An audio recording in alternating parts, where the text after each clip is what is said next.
Welcome back to Time Serve, the channel that's getting to docket so you don't have to. There are many things one should not do in court, but Boyd, oh Boyd, giving judge the side eye while trying to defend, riding dirty with several kids in the car, well, that will not bode well for you, my friend. But hey, that attitude is probably why your favorite color is orange in the first place. Make sure you check out this gem I found digging through the archives of Judge Boyd right here. Like and subscribe, set your notifications to all. Let's roll, nerds. You're welcome. All right, who's here on Christopher Lee Gonzalez? All right, who's here on John Ochoa? All right.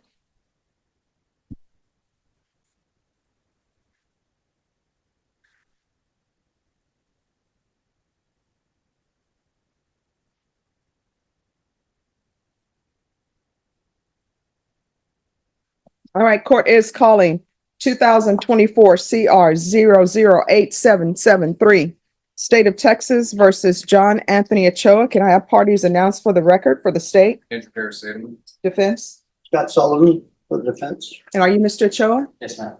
Counsel, have you received all of the discovery? I believe I have. And did you review it with your client? Yes, I did. Court will find that the state is in compliance with discovery.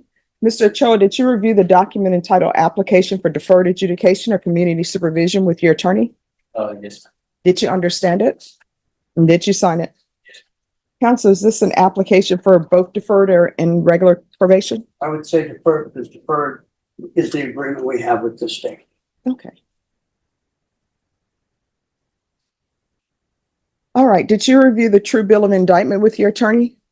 Yes, ma'am. Did you understand it? Counsel, do you waive the reading of the indictment? Yes, I do, Your Honor. State, are you proceeding on the indictment as presented? Yes, Your Honor. Mr. Ochoa, did you review the document entitled Court Admonishments and Defendant's Waivers and Affidavit of Admonitions with your attorney? Yes, ma'am. Did you understand it? Did you sign it in all the appropriate places? All right, everyone, just give me one moment.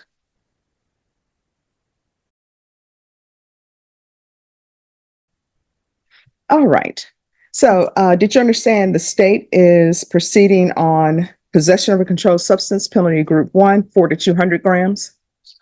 That's a second-degree felony. Range of punishment is anywhere from 2 to 20 years in prison and up to a $10,000 fine. Did you understand? If you have a plea with the state, the court does not have to follow that plea. If for any reason the court doesn't follow that plea and gives you more than you bargained for, the fact that you enter a plea will not be used against you and you will be allowed to withdraw your plea. Did you understand? Did you understand you have a right to jury trial, a right for you or your attorney to cross-examine and confront any witnesses the state will call, and the right to remain silent? Did you understand by entering this plea bargain agreement, you were giving up those rights? And did you intend to give up those rights and enter into a plea in this case? Did you understand that the court were to grant your application for deferred adjudication? If for any reason your deferred adjudication were revoked, the court could find you guilty and sentence you up to 20 years in prison and up to a $10,000 fine? Counsel, has your client been able to provide you with any defenses? Yes, ma'am. Do you believe he has a rational as well as a factual understanding of the charges against him? He does. Do you believe he's currently competent and was legally sane at the time of the offense? Both, yes. Mr. Ochoa, has anyone threatened you, coerced you, or placed you in fear to get you to enter the plea? No. Anyone promised you anything other than the plea? Are you satisfied with the way you've been represented? Yes. Are you a U.S. citizen? Yes, ma'am. Court will find that defendant has knowingly and voluntarily waived his right to jury trial.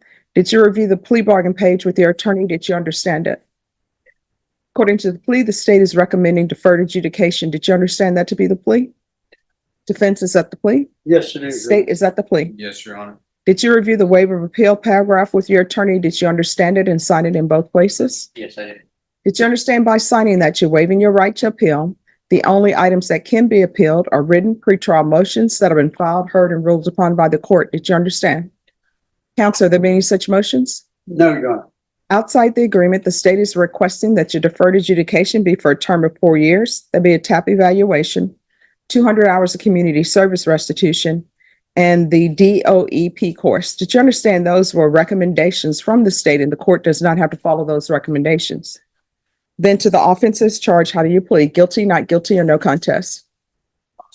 State, any evidence? Standing exhibit attachments, Your Honor. Any No objection? objection. States you may be excused.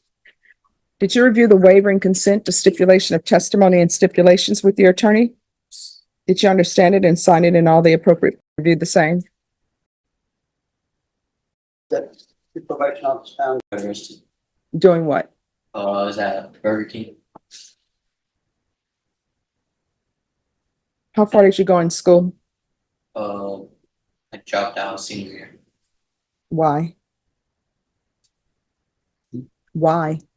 I couldn't. Well, I was just making bad choices. Do you have children? I have one, Age? 8. And was this the 8-year-old that was in the car with you on that stay? So what is your relationship to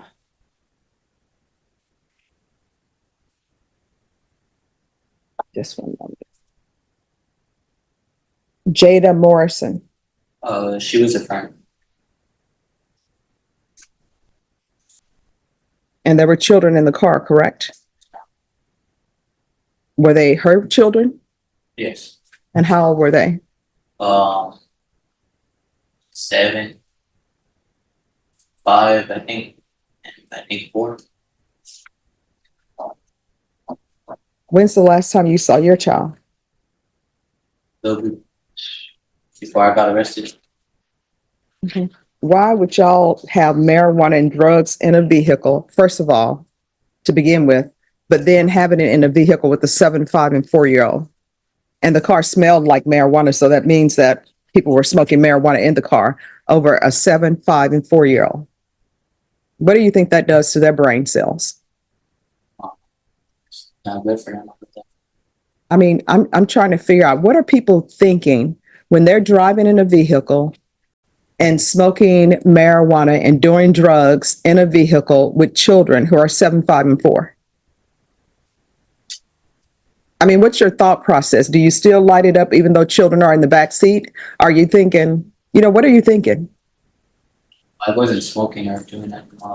Well, I mean, what are you thinking having drugs in a vehicle when you have a 7, 5, and 4-year-old in the car? I'm just trying to figure out, what is the thought process? Do we say, oh, there's a 7, 5-year-old and a 4-year-old in the car, so let me not do this? Because I would hate if the mother or my child were with some guy with my 8-year-old in the back seat and doing drugs. I'm just trying to figure out, what's the thought process behind committing crimes while children are around? I mean, are they giving any thought at all, or just like, they're here, but I want to do my drugs, so I'll do them while they're here? I was around and I just got picked up and everything. Oh, well, it was in your pocket. That's possession. Yeah, but I wasn't with her. She picked me up. The kids were already with her. So. Mm-hmm. And there's a smell of marijuana in the car. And I'm sure there was loud music going on, because people always act as though everybody wants to hear their music. I mean, I don't know why you're giving me the side eye. You're in a vehicle with children, and I don't know why people don't put children first in their life, why children always come second and third down the line, until when people get in trouble, then they want to use children and say, I got a child to take care of. Or then they want to use their children. Well, my child is in the hospital and I need to be out there to support them. But when they're in the real world, nobody cares about children. They are probably like 6 or 7 down the rung of important things. Why is that? I don't know. I can't speak for other people. I didn't say any of that. Well, I wasn't using my child as an excuse or nothing. let me ask you this. Children, this 7, 5, and 4-year-old cannot take care of themselves. So why would you even get in a vehicle with drugs on you when there's a 7, 5, and 4-year-old in the vehicle? I just needed Going where? to get dropped off at a friend's. That's it. Oh, so now we have the sick friend. The sick friend is above children. Okay. And this sick friend who's above the 7, 5, and 4-year-old, how old are they? A sick friend? Yeah, your sick friend. You said you were going to see a friend or a sick friend? Getting dropped off at a friend's. Oh, why were you needing to go to this friend's house? I needed to leave where I was at Why? because they were leaving. So you're just going to a random friend's house? Yeah. Okay, that doesn't make sense to me, but okay, I'll buy it for $1. All right, this is what we're going to do. I'm going to sentence you to 6 years deferred adjudication. There's to be no contact with minors.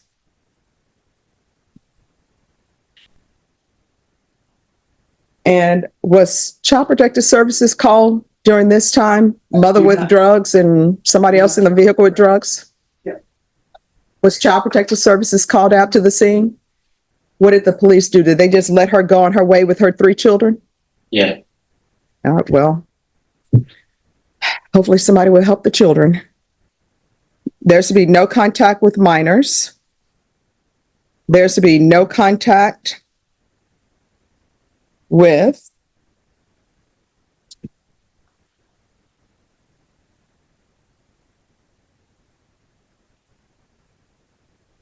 Jada, Jada, Lynn, Lynn, Morrison, Morrison. Child Protective Service, police should have called Child Protective Services. There's to be regular reporting by Zoom or in person.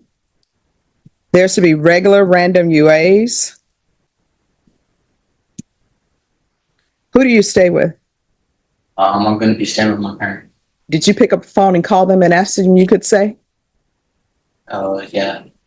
That sounds like he didn't pick up the phone and ask them. Counsel, did he call his parents and say, can I, a grown adult male, live with you even though I don't have a job?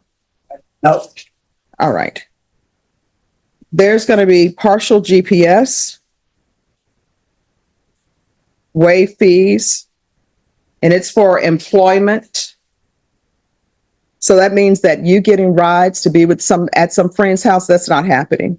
The only time you'll be allowed to leave your house is if you're going to work. Do you understand? Yes. There's to be 200 hours of community service restitution. He's going to complete parenting classes. Once parenting classes are completed, I'll waive 50 hours.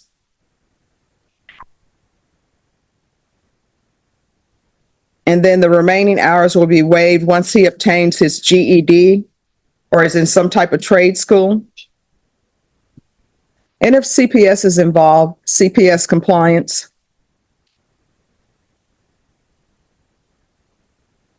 There's to be TAP evaluation in custody.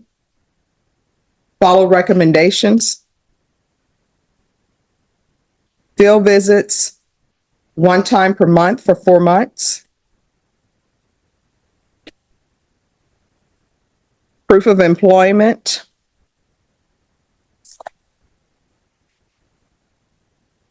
Within 40 days. There's to be no employment as a home health care provider or with minors or in the lawn service. I'm gonna have to start adding that because everybody says they do lawn work and then it turns out they're not doing lawn work. Probation, is there anything else he needs? Is there anything else you need from the court to be successful? Did you review the document entitled Trial Court Certification of Defendant's Rights to Appeal with your attorney? Did you understand it and sign it? Because this is a plea bargain agreement, because I followed your plea bargain agreement, and because you waive your right to appeal, you do not have the court's permission to appeal. Do you understand? All right, we can go off the record. Here's the thing, sir. You may not care about somebody else's children, but you have a child. And I know you don't want somebody to be smoking drugs. Hopefully, you don't want anybody smoking drugs around your child. You don't want somebody to have drugs in their pocket around your child. That's stuff that you need to be thinking about when you're doing it to other people's children. Do you understand? Judge. Yes. His mother is here. Yes. My understanding, there are young children in the home. Mm-hmm. But he can't stay there. Young children must be protected. And mom, he's an adult. He got to get a job and figure it out. All right. Thank you.